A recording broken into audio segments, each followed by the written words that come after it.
नमस्कार दोस्तों, wonderful learning से मैं हूं विवेक और आज हम लोग डिस्कस करने वाले हैं कि फुल टाइम ट्रेडर कैसे बने। बहुत सारे लोगों का सोशल मीडिया पे सवाल होता है और बहुत सारे जो ट्रेडिंग गुरुज हैं आपको बताते हैं कि फुल टाइम जो ट्रेडर है वो कैसे बनना चाहिए। तो मैं ऐसे हवा में तो बात नहीं करूंगा, बट जो पहले का रिसर्च है, डेटा है, उसके बेसिस पे मैं आपको कुछ बताना चाहता हूँ। तो सबसे पहले हम लोग एनालिसिस करेंगे।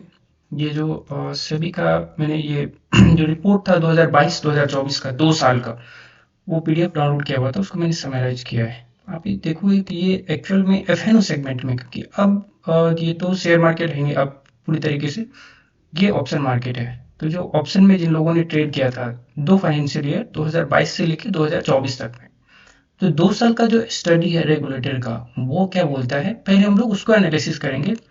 फिर हम लोग डिस्कस करेंगे कि फुल टाइम ट्रेडर बनना चाहिए या नहीं बनना चाहिए। अब देखो, जो की फाइंडिंग है जो इंडिविजुअल ट्रेडर्स का है, वो है कि 2024 में 91% इंडिविजुअल ट्रेडर्स ने लॉस किया है और अप्रोक्सीमेटली जो नंबर्स है ये 73 लाख के आसपास है। और जो नेट लॉस हुआ है ऑन एन एवरेज 1,20,000 रुपये का पर पर्सन हुआ है। 3 साल का इन्होंने जो एग्रीगेट है वो फाइनेंशियल ईयर 22 से लेके 24 तक 1.13 करोड़ यूनिक जो इंडिविजुअल्स हैं उन्होंने ट्रेड किया एफएनओ में। और जो कंबाइंड लॉस है, ये टोटल वैल्यू है रफली 1.18 लाख करोड़ रुपीस का है। अब लोग बोल रहे इस देश में गरीबी है, गरीबी कहीं नहीं, लोगों के पास पैसा इतना है कि वो दान में करने के लिए बैठे हैं। और ये सोचो 2 लाख करोड़ रुपए। प्रॉफिटेबिलिटी में देखो आप, only 7.2% of individual traders were profitable over the 3 years study period. जो 1% जो ट्रेडर है उसमें merely 1% manage to earn net profits exceeding more than 1 lakh rupees. इसको मैं हाईलाइट करता हूँ। देखो यहाँ पे जो आप यदि जाओगे तो 1% ही ट्रेडर ऐसे हैं जो 1 लाख रुपए से ज्यादा प्रॉफिट कर पाए हैं। आप सोचो, यदि 1 लाख रुपए का मतलब हो गया मंथली बेसिस पे, यदि मैं उसको करूं तो रफली 8,000 रुपीज। आपको लगता है कि यदि आप एक फुल टाइम ट्रेडर बनना चाहते हो तो मंथली यदि आप 8,000 रुपए का आपका इनकम है तो वो एक सस्टेनेबल है? बिल्कुल भी नहीं है। और केवल 1% ऐसा लोग, 1% ही लोग कर पा रहे हैं, बाकी 99% लोग नहीं कर पा रहे। तो इस डेटा को मैंने इसीलिए दिखाया। अब इसमें जाएंगे परसिस्टेंट में कि लोगों का कैसे रहता है, उनका कंसिस्टेंसी कितना रहता है। More than 75% of the loss makers continue trading in F and O despite having lost money in two preceding consecutive years. लगातार 2 साल लॉस होने के बाद भी 75% जो लॉस मेकिंग ट्रेडर्स हैं उन्होंने एफएनओ में ट्रेडिंग करना जारी रखा। इसको क्या बोलते हैं, लत। Demographics and trading trends, surge in participation, the number of the individual traders nearly double in 2 years. 2 साल में जो इंडिविजुअल ट्रेडर्स हैं ऑलमोस्ट डबल हो गया। 51 लाख था FY22 में, जो कि अप्रोक्सीमेटली 96 लाख हो गया FY24 में। अब आता है कि इसमें यंग एंड और low income traders, the proportion of the young traders जो लेस देन 30 है, उनका जो बड़ा है, संख्या जो बड़ा है, वो 31% से इंक्रीज हुआ है FY23 से। FY24 में ये 43% हो गया। और इस ग्रुप के जो 93% लोग हैं उन्होंने लॉस किया है। जो 75% आपके additionally over 75% of the individual traders in FY24 declared an annual income of less than 5 lakh rupees. अब देखो FY24 में 75% जो इंडिविजुअल ट्रेडर हैं उन्होंने अपना जो इनकम 5 लाख से कम बताया। जियोग्राफिक स्प्रेड में देखेंगे, over 72% of the traders were from beyond top 30 cities. More than half of the all traders reside in 4 states: Maharashtra, Gujarat, Uttar Pradesh and Rajasthan. देखो इसमें से जो 72% ट्रेडर हैं वो बियॉन्ड टॉप 30 सिटीज हैं। जो इंडिया के टॉप 30 सिटीज हैं उनसे बाहर के हैं 72% ट्रेडर्स। और जो हाफ ऑफ द ट्रेडर है 50% ट्रेडर है, केवल 4 स्टेट्स हैं: महाराष्ट्र, गुजरात, उत्तर प्रदेश एंड राजस्थान से। प्रोडक्ट रेफरेंस में आ गया, options are overwhelmingly popular. 99.3% of the traders traded options at least once during the study period. However, the loss rates in option 91.5% were significantly higher than in future 60%। देखो जो लोग option trade कर रहे हैं उनका जो लॉसेस है वो कंपेरेटिवली ज़्यादा है, वहाँ पे ज़्यादा लोग लॉस कर रहे हैं 91.5%। यहीं पे जो लोग फ्यूचर में ट्रेड कर रहे हैं उन लोग में यदि 100 लोग ट्रेड कर रहे हैं तो 60 लोगों को ही लॉस हो रहा है। अब हम लोग इससे आगे चलने की कोशिश करेंगे। Market dynamics and cost, institutional versus retail performance.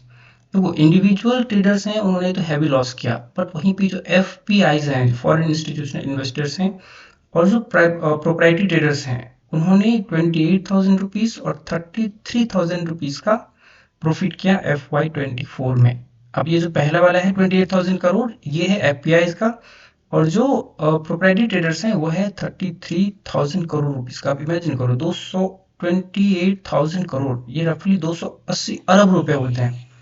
और यदि मैं इसका देखूं प्रोप्राइटरी ट्रेडर्स का, तो वो 330 अरब रुपए कमा रहे हैं। और ये लॉस कौन कर रहे हैं यहाँ पे? एवरेज जो रिटेल ट्रेडर्स है वो लॉस कर रहा है। तो देश में करीब ही नहीं है, लोगों के पास बहुत पैसा है दान में देने के लिए, और ये कोई स्कैम नहीं है, सारे लोग लीगल तरीके से पैसे कमा रहे हैं। रोल ऑफ एल्गोरिथम, जो अप्रोक्सीमेटली 97% जो एफपीआईज हैं उन्होंने एल्गोरिथम का इस्तेमाल किया है, और 96% जो प्रोप्राइटरी ट्रेडिंग फर्म्स हैं उन्होंने अल्गो एंटिटीज हैं वो ऑलरेडी अल्गो यूज कर रहे हैं। इन कॉन्ट्रास्ट जो 13% इंडिविजुअल ट्रेडर्स हैं उन्होंने अल्गो यूज किया है। इसमें भी डाउट है 13% में, क्योंकि कई बार क्या होता है पोजीशन स्क्वायर ऑफ करना होता है। यदि आप इंट्राडे में लिया तो ऑलरेडी ब्रोकर उसको स्क्वायर ऑफ कर देता है, जो हो सकता है इसमें इसने अल्गो मान लिया होगा इसको। अब आता है कॉस्ट ऑफ ट्रांजैक्शन, जो individual spend over 50,000 crore rupees in just cost of transaction. अब 50,000 करोड़ रुपए का तो इन्होंने केवल ब्रोकरेज दे दिया, कॉस्ट ऑफ ट्रांजैक्शन में आ गया ये, जिसमें ब्रोकरेज भी है और गवर्नमेंट का जो भी फीस होता है वो भी है। ओवर द 3 years, 3 साल में FY24 alone the average transaction cost was 26,000 पर पर्सन। एक साल में 26,000 रुपए एक ट्रेडर केवल कॉस्ट ऑफ ट्रांजैक्शन दे रहा है। लोगों के पास इतना पैसा है, तो कभी भी ये यदि आपके दिमाग में ख्याल आए कि मुझे फुल टाइम ट्रेडर बनना है, ठीक है, तो ये अपने दिमाग से निकाल दो। फुल टाइम ट्रेडर का कोई ऐसा मतलब नहीं बनता है कि फुल टाइम ट्रेडर बनना है। हाँ, यदि आप ट्रेडिंग को एक साइड इनकम की तरह ले सकते हो, आप इससे भी ज़्यादा डेटा हम लोग कुछ कुछ डिस्कस करेंगे, चलेंगे एक्सचेंज पे, और हम कुछ मार्केट का जो टर्नओवर है वो देखने वाले हैं प्रीवियस डे का। अब प्रीवियस डे का जो आप टर्नओवर देखोगे ना, इसको मैं बिलियंस में कन्वर्ट कर लेता हूँ। इंडेक्स फ्यूचर्स जो ट्रेड हुआ है वो है, आपको यहाँ पे वैल्यू इन बिलियन दिखेगा, रफली 370 अरब रुपए का। स्टॉक फ्यूचर्स 1043 अरब रुपए का। जो इंडेक्स ऑप्शंस है वो है 911 अरब रुपए का, और स्टॉक ऑप्शंस है रफली 89 अरब रुपए का। इससे इंटरेस्टिंग फैक्ट आपको और देखने को मिलेगा, यहाँ पे जो इक्विटीज हैं ये कल का है, ये 1400 अरब रुपए का है। अब यदि 1400 अरब रुपए यहाँ पे देखोगे, और यदि मैं सारे इसको सम कर लूँ डेरिवेटिव्स को, तो जो 2412 अरब रुपए के आसपास है, जो कि ऑलमोस्ट इसका डबल है। मतलब लोग जो डेरिवेटिव है फ्यूचर ऑप्शंस वो ज्यादा ट्रेड कर रहे हैं कंपेयर टू इक्विटीज। तो किसी भी तरीके से आपको फुल टाइम ट्रेडर बनने का तो कोई सेंस ही नहीं बनता है। और जहां तक लोग इंट्राडे का सवाल है, तो इंट्राडे केवल इंटरटेनमेंट के लिए, जो लोग इंटरटेनमेंट करना चाहते हैं उनके लिए इंट्राडे है, उससे ट्रेडिंग को कोई लेना देना नहीं है। कभी भी आपके नेक्स्ट टाइम यदि ये दिमाग में सवाल आए कि फुल टाइम ट्रेडर बनना है, तो अभी हम लोग डिस्कशन किए उसको रेफरेंस में रख के एक बार खुद से पूछो आप कि आपको बनना चाहिए कि नहीं चाहिए। फुल टाइम ट्रेडर बनने का मतलब तुम लोग बिल्कुल ही समझ में नहीं आता ना। दिन भर मार्केट को क्यों देखना है? आप केवल इंडेक्स ले लो, यदि मैं निफ्टी को ही ले लूँ तो वहाँ पे सारे कॉन्ट्रैक्ट्स हैं, वीकली है, मंथली है, 2 महीने का है, 3 महीने का है, 6 महीने का है, साल भर का है। आपको यदि ऑप्शन ही ट्रेड करना है, कोई स्ट्रेटजी ही बनानी है, तो स्ट्रेटजी बना के सो सकते हो आप। उसमें ट्रेडिंग करने का तो दिन भर चार्ट देखने का तो कोई मतलब नहीं है, वो तो फिर रियल मनी गेम की तरह हो गया, जो कि गवर्नमेंट ने ऑलरेडी बैन कर रखा है। इसलिए यदि आपको लगता है कि इंट्राडे ट्रेड करना है, फुल टाइम ट्रेडिंग करना है, तो बेहतर है कि कोई अच्छा सा रमी कल्चर वाला है, जो ड्रीम 11 अब तो बंद हो चुका है, कोई ऐसा लोग फोर्स करके वो वाला खेलो, ज़्यादा मजेदार रहेगा। तो आज के लिए इतना ही, धन्यवाद।